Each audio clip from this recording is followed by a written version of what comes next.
الکریم بسم اللہ الرحمن الرحیم۔ حضرات گرامی قدر، آج میں آپ کے سامنے سورہ ہود کے بعض مضامین کو رکھنے کی جستجو کروں گا۔ سورہ ہود قرآن مجید کی ایک ایسی مفصل صورت ہے جس میں اللہ تبارک و تعالیٰ نے اقوام سابقہ کے اوپر آنے والے عذابوں کا بڑی تفصیل کے ساتھ ذکر کیا، اور اس سے قبل اللہ تبارک و تعالیٰ اس بات کا بھی ذکر فرماتے ہیں وَأَنِ اسْتَغْفِرُوا رَبَّكُمْ ثُمَّ تُوبُوا إِلَيْهِ يُمَتِّعْكُمْ مَتَاعًا حَسَنًا إِلَىٰ أَجَلٍ مُّسَمًّى وَيُؤْتِي كُلَّ ذِي فَضْلٍ فَضْلَهُ۔ اللہ تبارک و تعالیٰ فرماتے ہیں کہ تمہیں اپنے رب سے استغفار کرنی چاہیے اور اس سے توبہ کو طلب کرنا چاہیے۔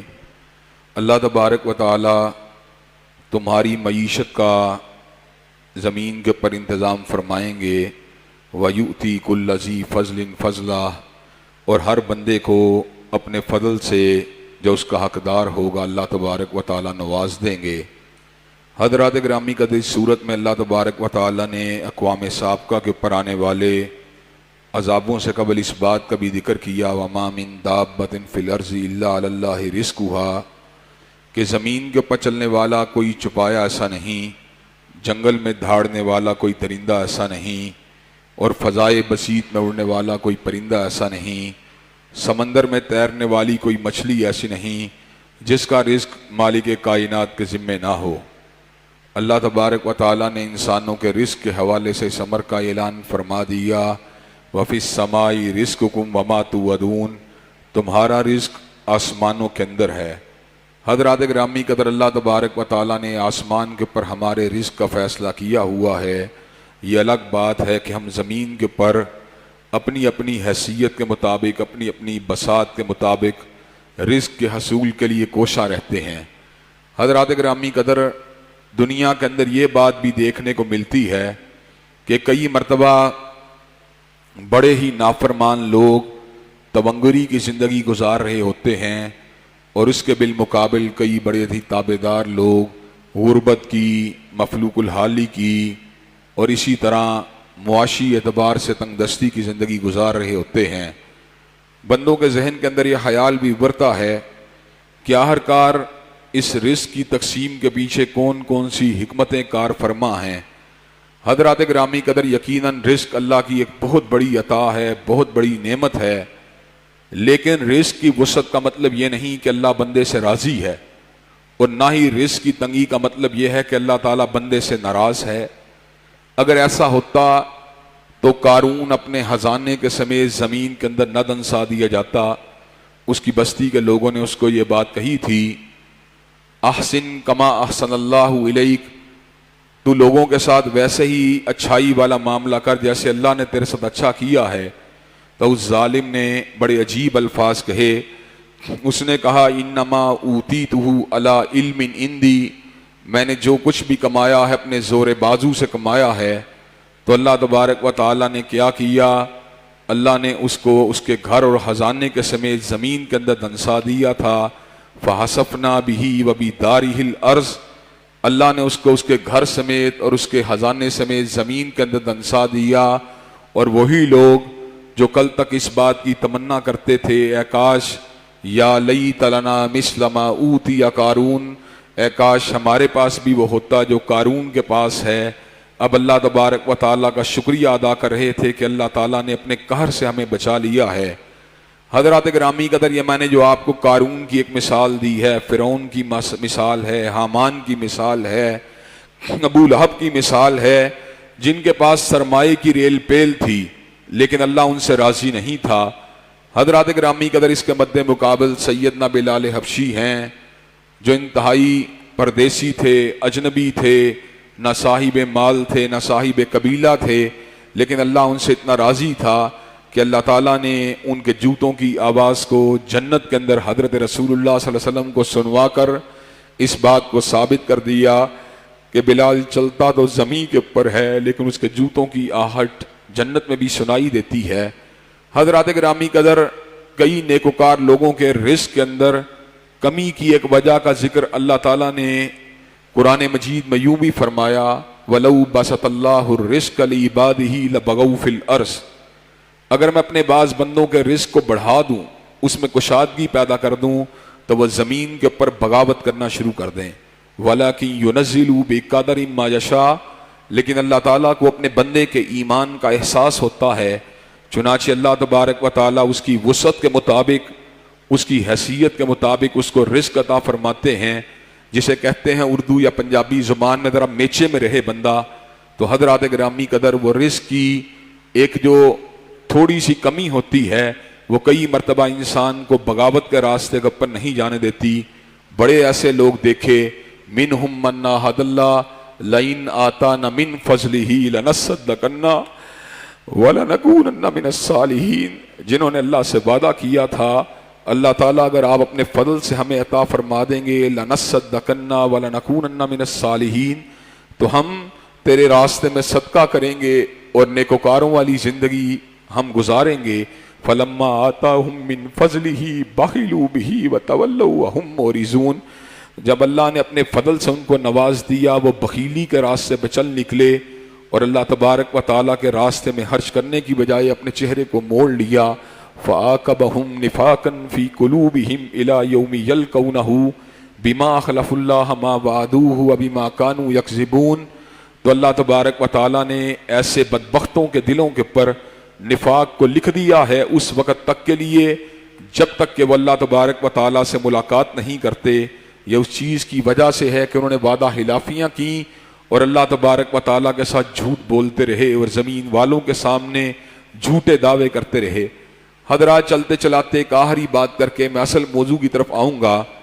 آپ کے سامنے میں نے اس واقعے کو پہلے بھی کئی مرتبہ رکھا ہے، یاد دہانی کے لیے اشارہ کر دینا چاہتا ہوں کہ بنی اسرائیل کے جو 3 لوگوں کو جن کو اللہ نے آزمایا تھا، کوڑی کو، گنجے کو اور اندھے کو، تو کوڑی اور گنجا رزق کی بہتات کی وجہ سے بہک گئے تھے، لیکن اندھا جو تھا وہ سلامت رہا تھا اور اس نے اللہ تبارک و تعالیٰ کے ساتھ جو کمٹمنٹ کی تھی اس کو اون کیا اور اللہ تبارک و تعالیٰ کے عطا کردہ مال میں سے بخیلی کا مظاہرہ نہیں کیا. کوڑی اور گنجے کا پھسل جانا اور اندھے کا اپنے دعوے کے اوپر قائم رہنا، استقامت کو اختیار کرنا، اس کے اندر ہمارے لیے عبرت اور نمونے والے بہت سے پہلو ہیں کہ اللہ تبارک و تعالیٰ سے یقیناً رزق حلال کی تمنا کرنا، یقیناً رزق حلال کی دعا کرنا، اس میں کوئی حرج والی بات نہیں، لیکن پھر ظرف بھی اندھے والا ہونا چاہیے، کوڑی اور گنجے والا نہیں ہونا چاہیے. چنانچہ ہمیں اللہ تبارک و تعالیٰ سے رزق حلال کی دعا بھی مانگنی چاہیے اور اس بات کی بھی دعا مانگنی چاہیے کہ اللہ تبارک و تعالیٰ طیب رزق تو عطا فرمائے لیکن اپنی بغاوت، اپنی نافرمانی سے ہم سب کو محفوظ و مامون فرمائے. حضرات گرامی قدر، جو سورہ ہود کے اندر اللہ تبارک و تعالیٰ نے سابقہ اقوام کے پر آنے والے عذابوں کا ذکر کیا ہے، ان عذاب کی آیات کو پڑھ کے ہر متقی دل کے اوپر، ہر خشیت رکھنے والے دل کے اوپر ایک گریے کی کیفیت طاری ہو جاتی ہے. اللہ کے خوف کی وجہ سے، اللہ کی کبریائی کی وجہ سے اور اس کی پکڑ کے احساس کی وجہ سے انسان کا دل کپکپا اٹھتا ہے. حضرت رسول اللہ صلی اللہ علیہ وسلم کو اللہ تعالیٰ نے جہاں پر بے شمار خصائص سے نوازا تھا، وہاں ان کو اللہ نے ایک خصوصیت یہ بھی عطا فرمائی تھی کہ اللہ تبارک و تعالیٰ نے بڑی ہی زبردست جوانی ان کو عطا فرمائی تھی. بازوئے شمشیر زن، 53 برس کی عمر کے اندر بھی جب حضرت رسول اللہ صلی اللہ علیہ وسلم نے تلوار کو چلا دیا تو کوئی تلوار چلانے والا آپ کی تلوار اندازی کا مقابلہ نہیں کر سکتا تھا. اتنے بہادر، اتنے شجاع، اتنے دلیر، اتنے طاقتور، اتنے صحت مند تھے حضرت رسول اللہ صلی اللہ علیہ وسلم کہ اس عہد کا کوئی شخص بھی آپ کی صحت کی اور آپ کی توانائی کا مقابلہ نہیں کر سکتا تھا. کئی لوگ جب باہر سے آتے تھے تو اس بات کا گمان کرتے تھے کہ حضرت رسول اللہ صلی اللہ علیہ وسلم شاید کوئی بزرگ بوڑھے ہوں گے، تو کئی مرتبہ حضرت صدیق آپ کے ہمراہ ہوتے تو ان کی توجہ جب ان کی طرف ملتفت ہوتی تو سیدنا صدیق اپنے رومال کو لے کر حضرت رسول اللہ کے سر مبارک کو پر تان دیا کرتے تھے تاکہ پتہ چل جائے مرشد یہ ہے اور مرید یہ ہے. حضرات گرامی قدر، حضرت رسول اللہ صلی اللہ علیہ وسلم کے چہرہ مبارک پر اور آپ کے سر انور پر فقط 19 بال سفید تھے جس وقت آپ دنیا فانی سے رخصت ہوئے. اللہ نے اتنی جوانی آپ کو عطا فرمائی تھی. حضرت رسول اللہ ارشاد فرماتے ہیں سورہ ہود کی تلاوت نے مجھے بوڑھا کر دیا ہے. حضرت رسول اللہ صلی اللہ علیہ وسلم جو امام الانبیاء ہیں، جو اشرف الانبیاء ہیں، جو خاتم النبیین ہیں، جو جنت کے سب سے اونچے مقام کے پر فائز ہونے والے ہیں، جو صاحب مقام محمود ہیں، جو صاحب لوائے حمد ہیں، جو شفیع المذنبین ہیں، جو ساقی حوض کوثر ہیں، ان کا دل جو تھا اتنی رقت کو محسوس کرتا تھا سورہ ہود کی تلاوت سے کہ آپ نے خود یہ ارشاد فرما دیا کہ سورہ ہود کی تلاوت نے مجھے بوڑھا کر دیا ہے۔ لیکن حضرات گرامی قدر، آج ہمارا عالم یہ ہے کہ ہم قرآن مجید کی آیات کو سننے کے باوجود، ان کی تلاوت کرنے کے باوجود، درس سننے کے باوجود کئی مرتبہ سال ہا سال گزر جاتے ہیں، ٹس سے مس بھی نہیں ہوتے، وہیں کے وہیں ہیں۔ 10 سال پہلے بھی داڑھی مڈواتے تھے، 10 سال بعد بھی داڑھی مڈوا رہے ہیں۔ 10 سال پہلے بھی بیوی بے پردہ تھی، 10 سال بعد بھی بیوی بے پردہ ہے۔ 10 سال پہلے بھی جوئے کی عادت تھی، 10 سال بعد بھی جوئے کی عادت ہے۔ 10 سال پہلے بھی جھوٹ بولتے تھے، آج بھی جھوٹ بول رہے ہیں۔ 10 سال پہلے بھی گالیاں دیتے تھے، آج بھی گالیاں دے رہے ہیں۔ 10 سال پہلے بھی فحش گوئی کرتے تھے، آج بھی کر رہے ہیں۔ اللہ معاف فرمائے، اللہ معاف فرمائے۔ ہم نے اپنی زندگی میں اس بات کا بھی مشاہدہ کیا، اللہ تعالیٰ کا اگر فضل ہو تو جوان بھی اللہ کے خوف سے کپ کپاتا ہے، اور جوانی کے اندر ہی پرسش یوم حساب کے ڈر سے اپنے کردار کی اصلاح کر لیتا ہے۔ اور اگر اللہ تبارک و تعالیٰ کی توفیق نہ ہو تو 70 سال کے بوڑھے بھی بڑی بڑی غلط حرکات کے اندر ملوث ہوتے ہیں۔ حضرات گرامی قدر، یہ سب کچھ اللہ تعالیٰ کی عطا ہے، اللہ کا فضل ہے۔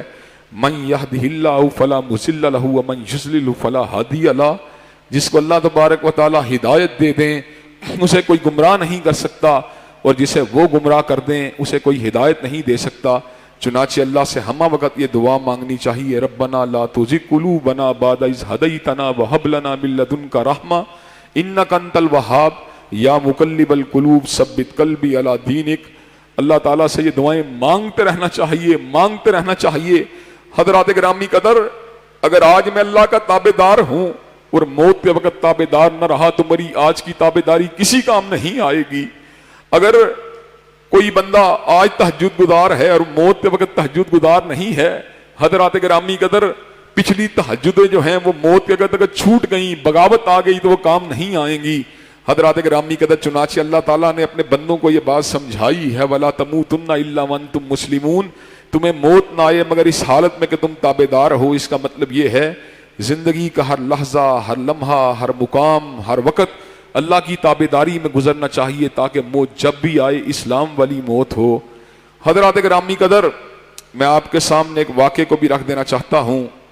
ایک بندہ تھا، وہ بیت اللہ الحرام کے ساتھ، اور حاجی یونس صاحب نے مجھے یہ واقعہ سنایا رحمت اللہ علیہ نے، کہ ایک بندہ تھا وہ بیت اللہ الحرام کے ساتھ آ کے بڑی شدت سے دعائیں مانگ رہا تھا، اللہ خاتمہ بالایمان کر دے، اللہ خاتمہ بالایمان کر دے، اللہ خاتمہ بالایمان کر دے۔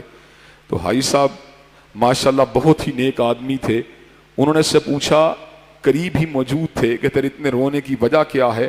کہا میرا بھائی انتہائی نیک تھا، انتہائی نیک تھا، لمبی بیماری آ گئی تو آخری دن، بیماری کے آخری دن کے اندر اس نے اللہ تبارک و تعالیٰ کے بارے میں کوئی نافرمانی والے الفاظ، کفری الفاظ کہہ دیے، ساتھ ہی موت آ گئی۔ تو میں اپنے بھائی کے جب اس انجام کے اوپر غور کرتا ہوں تو میرے دل سے ہوک اٹھتی ہے کہ اللہ تبارک و تعالیٰ اگر مجھے موت آئے تو اس عالم میں آئے کہ میرا خاتمہ خیر کے ساتھ ہو۔ حضرات گرامی قدر، دنیا میں حیریت کے ساتھ رہنا، تابعداری کے ساتھ رہنا، اور بالآخر انجام بخیر ہو جانا، یہی اصل کامیابی ہے۔ حضرات گرامی قدر، ایک بندہ حضرت رسول اللہ صلی اللہ علیہ وسلم کے عہد مبارک کے اندر اپنی اونٹنی سے گرا، حج کے سفر کے اوپر نکلا ہوا تھا، احرام باندھا ہوا تھا، تلبیہ کہہ رہا تھا، اونٹنی نے اس کو کچل دیا۔ تو نبی مہرباں فرماتے ہیں یہ کل قیامت کے دن تلبیہ کہتے ہوئے اٹھے گا۔ تو حضرات گرامی قدر، ہم نے اپنی زندگیوں میں ایسے لوگ دیکھے ہیں الحمدللہ جنہیں بہت ہی اچھا انجام ملا، اور ایسے لوگ بھی دیکھے ہیں جو اچھے انجام سے دوچار نہ ہو سکے۔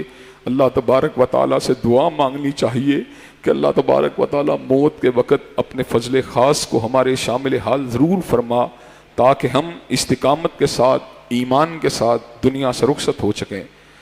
حضرات گرامی قدر، وہ واقعات جن کے اندر اقوام سابقہ کے اوپر عذابوں کا ذکر ہے، ان میں سے پہلی قوم حضرت نوح علیہ السلام کی قوم ہے، جو اللہ تبارک و تعالیٰ کے عذاب کا نشانہ بنی تو عقیدہ توحید سے انحراف کی وجہ سے نشانہ بنی۔ ود کی پوجا کرتے، سوا کی پوجا کرتے، یغوس کی پوجا کرتے، یعوق کی پوجا کرتے، نصر کی پوجا کرتے۔ حضرت نوح علیہ السلام ان کو یہ بات سمجھاتے تھے کہ تم ساروں کو اللہ احکم الحاکمین کی پوجا کرنی چاہیے، لیکن وہ لوگ بغاوت کے اوپر آمادہ و تیار رہے۔ حضرات گرامی قدر، آج کل تو لوگ اس طرح کی باتیں کرتی ہیں کہ ولی کی آنکھوں میں وہ تاثیر دیکھی کہ بدلتی لاکھوں کی تقدیر دیکھی، لیکن یہاں پر عالم یہ ہے کہ سیدنا نوح علیہ السلام کا اپنا بیٹا جو ہے آپ کی دعوت کو قبول نہیں کرتا۔ 950 برس تک ان کے درمیان رہے، تبلیغ کرتے رہے، صبح و شام ان کو اللہ کے دین کی دعوت دیتے رہے، لیکن اللہ تبارک و تعالیٰ فرماتے ہیں وَمَا آمَنُوا مَعَهُ إِلَّا قَلِيلٌ کہ آپ کی ذات قدس کے اوپر چند لوگ ایمان لے کے آئے۔ حضرت نوح علیہ السلام کو اپنی قوم کے لوگوں کی بغاوت کا اور ان کے سرکشی کا صدمہ تھا، لیکن آپ اپنے مشن کے اوپر گامزن تھے، پوری طرح شد و مت سے اللہ کی توحید کی دعوت دے رہے تھے۔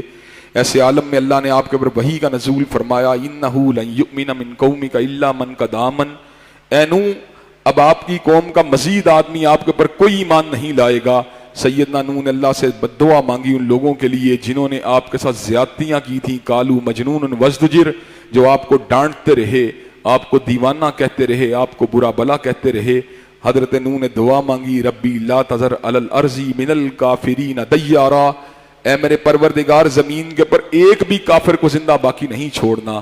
پروردگار عالم نے کہا آپ کشتی کو تیار کیجئے، اس کے اندر اپنے ساتھ موجود اہل ایمان کو بھی بٹھا لینا اور ہر جاندار کے ایک جوڑے کو بھی بٹھا لینا۔ اب ایک ایسا سیلاب آنے والا ہے، ایسا طوفان آنے والا ہے جو ہر چیز کو بہا کے لے جائے گا۔ جب طوفان کا وقت قریب آ گیا، حضرت نوح علیہ السلام کشتی کو بنا رہے تھے تو پھپتیاں کسنے والے، استہزاء کرنے والے، توہین کرنے والے، دین کے دشمن، ظالم اور اللہ تبارک و تعالیٰ کے باغی حضرت نوح علیہ السلام کی شان قدس کے اندر بے ادبیاں کرتے تھے اور کہتے تھے آپ نے نبوت کو چھوڑ کر یہ کشتی بنانے کا کام شروع کر دیا ہے، بڑھائیوں والا کام شروع کر دیا ہے۔ حضرت نوح علیہ السلام اللہ کے حکم سے بڑے استقلال کے ساتھ، استقامت کے ساتھ اپنے کام کو کرتے رہے، حتیٰ کہ عذاب کا وقت جب قریب آیا تو اپنے بیٹے کو بڑے پیار سے دعوت دی کہ کشتی کے اوپر سوار ہو جا تاکہ اللہ کے عذاب سے بچ جائے۔ وہاں پہ ابھی خشکی کا وقت تھا، سیلاب جو تھا بڑی تیزی سے بستی کی طرف بڑھ رہا تھا۔ اس نے کہا سیلاب نہیں آ سکتا، اور اگر آ بھی گیا ساوی الی جبل یاسمنی من الماء، وہ اونچا نظر آنے والا پہاڑ جو ہے مجھے اللہ تبارک و تعالیٰ کے عذاب سے بچا لے گا۔ سیدنا نوح نے جواب میں کہا لا عاصم اليوم من امر اللہ الا من رحم وحال بینہم الموج فکان من المغرقین۔ اے بیٹے، جب اللہ تعالیٰ کا عذاب آ جاتا ہے، جب اس کا امر آ جاتا ہے تو اس کے امر کو کوئی بھی نہیں ٹال سکتا الا یہ کہ خود اللہ تبارک و تعالیٰ اپنے رحم کو شامل حال فرما دیں۔ ایک لہر آتی ہے، سیدنا نوح علیہ السلام کے بیٹے کو بہا کے لے جاتی ہے۔ سیدنا نوح نے اس سے پہلے اللہ سے وعدہ کیا تھا، اللہ سے دعا کی تھی کہ اللہ تبارک و تعالیٰ میرے اہل کے اوپر آپ نے عذاب کو طاری نہیں کرنا، تو اللہ نے سیدنا نوح علیہ السلام کی دعا کو قبول و منظور فرما لیا تھا۔ سیدنا نوح نے جب اپنے بیٹے کو ڈوبتے دیکھا، لہروں کی نظر ہوتے ہوئے دیکھا، تو اللہ تبارک و تعالیٰ کی بارگاہ میں آ کے ہاتھوں کو پھیلایا، دعا مانگی ان ابنی من اہلی وان وعدک الحق وانت احکم الحاکمین، اے اللہ میرا بیٹا میرے اہل میں سے ہے اور آپ کا وعدہ سچا ہے۔ اللہ سب سے بڑے حاکم تو آپ ہیں، میرا بیٹا، میرا اپنا بیٹا اللہ میرے اہل میں سے ہے، یہ ڈوب رہا ہے۔ تو اللہ تبارک و تعالیٰ نے ایسے عالم میں اس بات کو وعدے فرما دیا کہ متقی اور فاجر، مسلمان اور کافر، ان کے درمیان رشتہ داری کی اصل اساس جو ہے وہ کمزور ہوتی ہے۔ مسلمان اور فاجر کے درمیان تو کمزور ہوتی ہے، لیکن کافر اور مومن کے درمیان بالکل ہی مٹ جاتی ہے۔ اللہ نے کہا انہو لیس من اہلک انہو عمل غیر صالح فلا تسألنی ما لیس لک بہ علم انی اعیذک ان تکون من الجاہلین۔ اے نوح، آپ کا بیٹا آپ کے اہل میں شامل نہیں، اس کا عمل اور ہے، آپ کا عمل اور ہے، آپ توحید والے ہیں، یہ مشرک ہے۔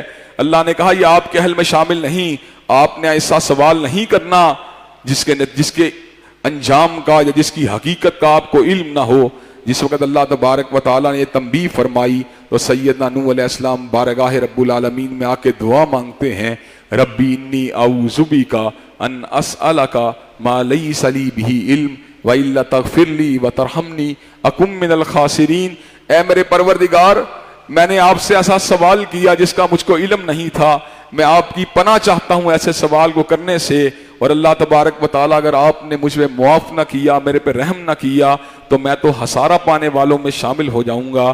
اللہ نے سیدنا نوح کے اوپر سلامتی کا نزول فرما دیا، برکات کا نزول فرما دیا، اور آپ کے اوپر بھی اور آپ کے ساتھیوں کے اوپر بھی اس کا نزول فرما دیا۔ حضرات گرامی قدر میں لمحہ بھر کے لیے رکوں گا، جہاں پہ سیدنا نوح علیہ السلام کا بیٹا ناکام لوگوں میں شامل تھا، وہاں پر حضرت نوح علیہ السلام کی بیوی بھی ناکام لوگوں میں شامل تھی، حضرت لوط علیہ السلام کی بیوی بھی ناکام لوگوں میں شامل تھی۔ جب بھی کبھی میں سورہ تحریم کو پڑھتا ہوں تو میرے رونگٹے کھڑے ہو جاتے ہیں کہ نبیوں کے بستروں پہ سونے والیاں، نبیوں کے ساتھ ایک چھت کے نیچے رہنے والیاں، جب انہوں نے نبیوں کی دعوت کو نہیں مانا، نبیوں کے پیغام کو نہیں مانا، نبیوں کے راستے کو اختیار نہیں کیا، تو اللہ نے اس امر کا اعلان فرما دیا، کانتا تحت عبدین من عبادنا صالحین فخانتہما فلم یغنی عنہما من اللہ شیئا وقیل ادخلا النار مع الداخلین۔ جب انہوں نے اپنے شوہروں کے مشن کو چھوڑ دیا تو اللہ تبارک و تعالیٰ کی طرف سے ان کا جو دنیا داری ان کے کسی کام نہیں آئی، اور جب جہنم کی آگ کو بھڑکایا جائے گا، جہاں بڑے بڑے مجرموں کو جہنم میں داخل کیا جائے گا، وہاں سیدنا نوح اور سیدنا لوط کی بیویوں کو بھی وہاں پہ داخل کر دیا جائے گا۔ حضرات گرامی قدر، یہ ہم دنیا داری کے اندر رشتوں کو کتنی حیثیت اور حقیقت اور کتنا ویٹ دیتے ہیں، لیکن اللہ کے یہاں پر ویٹ کس چیز کا ہے؟ اللہ کے یہاں پہ ویٹ عقیدہ توحید کا ہے، عمل صالح کا ہے، صراط مستقیم کا ہے۔ جو بھٹک گیا، جو بہک گیا، جو توحید سے دور ہوا، جو شرک کی دلدل میں اتر گیا، وہ چاہے ابراہیم علیہ السلام کا بابا آزر ہو، چاہے نوح علیہ السلام کا بیٹا ہو، چاہے نوح علیہ السلام کی اہلیہ ہو، چاہے لوط علیہ السلام کی بیوی ہو، حضرات گرامی قدر پھر اس کی رشتہ داری اس کے کسی کام نہیں آئے گی۔ حضرات گرامی قدر سیدنا نوح علیہ السلام کے بعد اللہ تبارک و تعالیٰ نے قوم عاد کا ذکر کیا، جن کی رہنمائی کے لیے سیدنا ہود علیہ السلام آئے۔ ان کو اللہ تبارک و تعالیٰ کی قوت کا، اس کی کبریائی کا درس دیا، تو جواب میں ان ظالم اور احمقوں نے عجیب بات کہی، من اشد منا قوہ، ہم سے طاقتور کون ہو سکتا ہے؟ اللہ تبارک و تعالیٰ نے ان کی اس بات کو نوٹ فرما لیا اور اس بات کا فیصلہ صادر فرما دیا، اپنی طاقت کے اوپر گھمنڈ کرنے والوں، میں تمہیں ایک ایسے عذاب سے ختم کروں گا جس کو آنکھیں دیکھ بھی نہیں سکتی۔ حضرات گرامی قدر، ہوا جو ہے اتنی طاقتور ہے، دیکھنے کے اندر تو نظر نہیں آتی، لیکن جب چلتی ہے شد و مت اب ٹھہری ہوئی ہے، محسوس بھی نہیں ہو رہی، لیکن جب آندھی یا جھکڑ کی شکل اختیار کرتی ہے پھر اس کی قوت کا عالم یہ ہوتا ہے، بڑے بڑے پلوں کو گرا کے نیچے پھینک دیتی ہے، بڑے بڑے ستونوں کو اڑا کے پرے پھینک دیتی ہے۔ حضرات گرامی قدر، حضرت ہود علیہ السلام کی قوم کے اوپر پھر اللہ تعالیٰ نے آندھی اور چنگ، آندھی کے عذاب کو، طوفان کے عذاب کو مسلط کر دیا۔ جس وقت بادل ان کی کریا کی طرف بڑھے تو قوم عاد کے لوگوں نے کہا، ھذا عارض ممطرنا، یہ تو بادل ہیں جو ہمارے لیے پانی اور بارش لے کے آئے ہیں، لیکن ان کے علم میں یہ بات نہیں تھی، یہ بادل بارش کو لے کے نہیں آئے تھے بلکہ اللہ کے عذاب کا پیغام لے کے آئے تھے۔ حضرات گرامی قدر، اللہ تعالیٰ کو اپنی مخلوق کے اوپر اتنا تصرف ہے، اتنا کنٹرول ہے کہ اس کی مخلوق میں سے کوئی بھی مخلوق، چاہے وہ جاندار ہو چاہے وہ بے جان ہو، وہ اللہ تبارک و تعالیٰ کے امر سے 1 انچ بھی تجاوز نہیں کر سکتی۔ ہوا، اس کے اندر ویسے تو حرکت کرنے کی بڑی صلاحیت ہے، لیکن یہ ہوا جو تھی ان کے لیے باقاعدہ طور کے پر اللہ تبارک و تعالیٰ کے عذاب کا کوڑا تھی۔ اللہ تبارک و تعالیٰ فرماتے ہیں، تدمر کل شیء بامر ربھا، اس ہوا نے، اس آندھی نے اللہ کے حکم سے ہر چیز کو پائے مال کر کے رکھ دیا، ہر چیز کو مٹا دیا۔ ان جھکڑوں کے چلنے کے بعد قوم عاد کا انجام کیا تھا؟ من اشد منا قوہ کے نعرے لگانے والے اس طرح زمین کے اوپر کٹے پڑے تھے، کانہم اعجاز نخل حاویہ، جس طرح زمین کے اوپر کھجور کے کٹے ہوئے تنے پڑے ہوتے ہیں۔ اس کے بعد اللہ تبارک و تعالیٰ نے قوم سمود کا ذکر کیا، جن کی رہنمائی کے لیے حضرت صالح ان کے پاس آئے۔ یہ لوگ بھی عقیدہ توحید سے دور تھے، اللہ کی معرفت سے دور تھے۔ حضرات گرامی قدر، سیدنا صالح ان کو دعوت توحید دیتے رہے۔ بستی کے بعض لوگ جو کمزور لوگ تھے وہ سیدنا صالح کے اوپر ایمان لے کے آئے۔ گھمنڈ والے لوگ، حیثیت، سماجی حیثیت والے لوگوں نے سیدنا صالح کی دعوت کو قبول نہیں کیا، اور وہ ان کا استہزاء کرتے، ان کے ساتھ مذاق کرتے، حتیٰ کہ انہوں نے حضرت صالح کے سامنے یہ بات کہی، اگر تو اللہ کا رسول ہے تو ہمیں اللہ تعالیٰ سے ایک نشانی تو لا کے دکھلا۔ حضرت صالح نے اللہ سے دعا مانگی، پہاڑ پھٹا، اللہ نے ناقۃ اللہ کو پیدا فرما دیا، اونٹنی بن باپ کے پیدا ہوئی، بن ماں کے پیدا ہوئی، ایک بچے کو دیا جو بن باپ کے پیدا ہوا۔ اللہ کی اتنی بڑی نشانی کہ پہاڑ کے دامن کے اندر سے اللہ تعالیٰ نے ایک زندہ اونٹنی کو پیدا فرما دیا اور اس کے بچے کو بن باپ کے پیدا فرما دیا۔ بستی کی چراگاہوں میں چرتی تھی، کھانا کھاتی تھی، اتنا دودھ دیتی تھی کہ پوری قوم کے لوگ بھی دودھ پیتے تو دودھ کے اندر جو تھی، پھر بھی دودھ کے اندر جو تھی اس کی مقدار موجود ہوتی تھی۔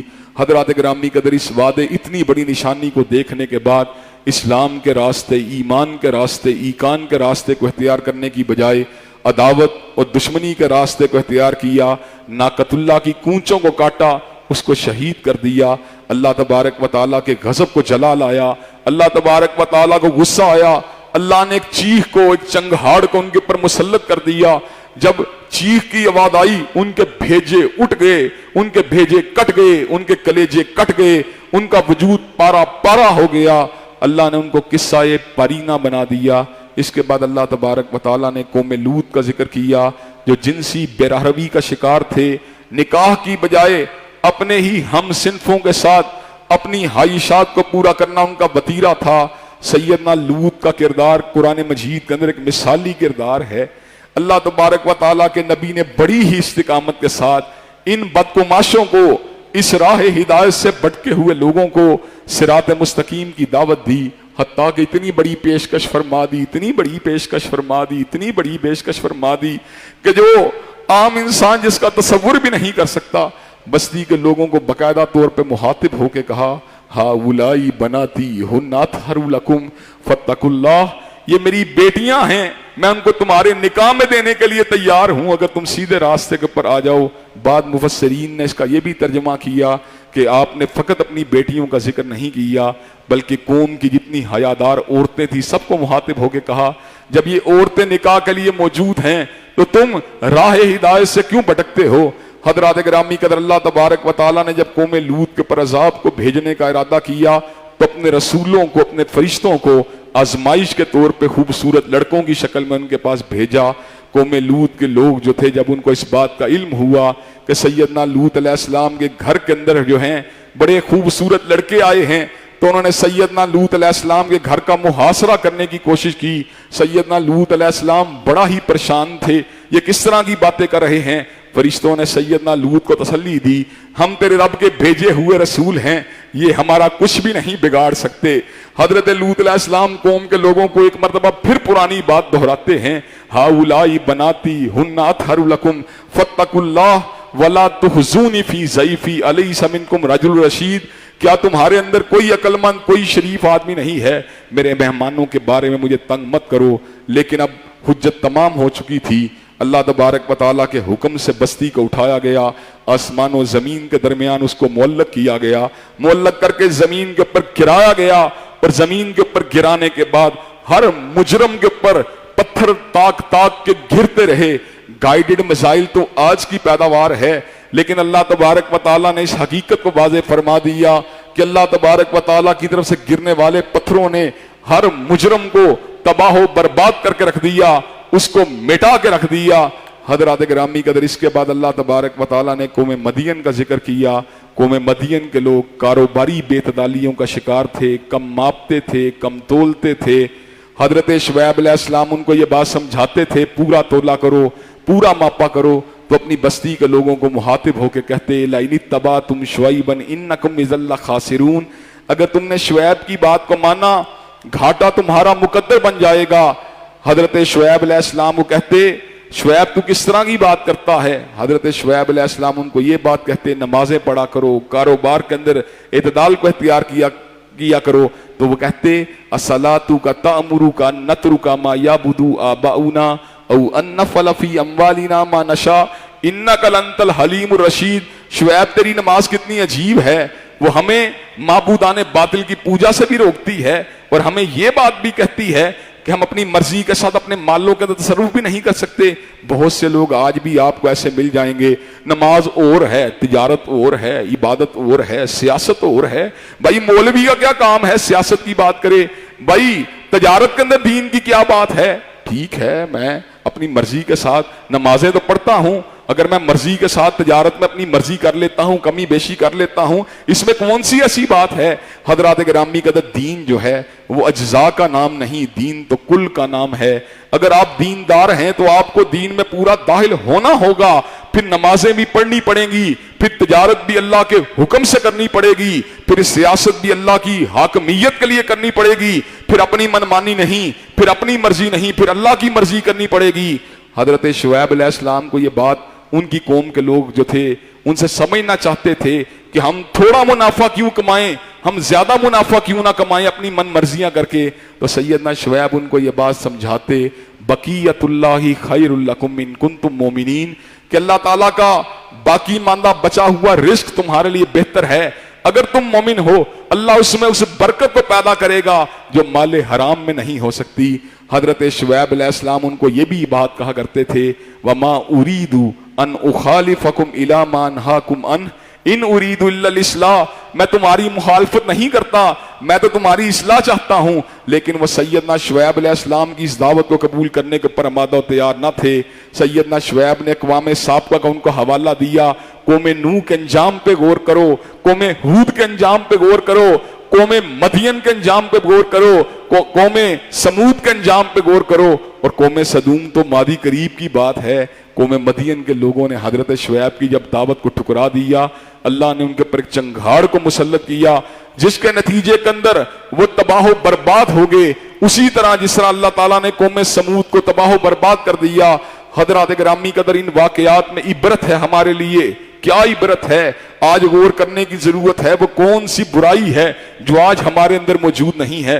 بد اعتقادی ہمارے اندر ہے, شرک ہمارے اندر ہے, جنسی بے روی ہمارے اندر ہے, کاروباری بے تعدالیاں ہمارے اندر ہیں. یہ الگ بات ہے, حضرت رسول اللہ کی دعا کی وجہ سے بحیثیت مجموعی امت تباہی کی لپیٹ میں نہیں آ رہی, لیکن اجزاء کے اندر عذاب کا آنا یہ بہرحال قیامت تک جاری رہے گا.